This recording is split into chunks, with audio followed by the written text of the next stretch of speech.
The Chinese Communist Party pose the greatest national security threat to the United States of our time. With applications like TikTok, these countries are able to target, surveil, and manipulate Americans. 1 year ago this month, the CEO of TikTok testified before this committee to answer for the threat his company poses to America's national security. During the hearing, he was asked several times if ByteDance uses information it collects from TikTok users to spy on Americans. His response was, and I quote, "I wouldn't describe it as spying." TikTok has repeatedly been caught lying about its connection to ByteDance, as well as the level of access the CCP has to our data, which they are using to weaponize our freedoms against us. TikTok's access to 170 million American users makes it a valuable propaganda tool for the CCP to exploit and use for nefarious purposes. Through this access, the app is able to collect nearly every data point imaginable, from people's location to what they search for on their devices, to who they're connecting with, and other forms of sensitive information. The app's trackers are embedded in sites across the web, so even if someone has never been on TikTok, their personal information is at risk of being collected and abused. TikTok's parent company, ByteDance, is currently under investigation by the U.S. Department of Justice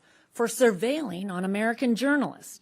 And that's just one example. It gets much worse. While TikTok may be the most well-known application subject to the CCP, it is certainly not the only one. Others, like Lemon8 and CapCut, are also subject to the CCP's influence through ByteDance. Companies controlled by a foreign adversary like the CCP will never embrace American values, virtues of our society and culture, like freedom of speech, human rights, the rule of law, a free press, and others. Our adversaries choose to rule through fear and control. If given the choice, they will always choose the path for more control, more surveillance, and more manipulation. Apps like TikTok, Lemon8, and CapCut are spying by design. They have to. It is required by law in China. This foreign interference and manipulation is not welcome here. The threats posed by TikTok are real.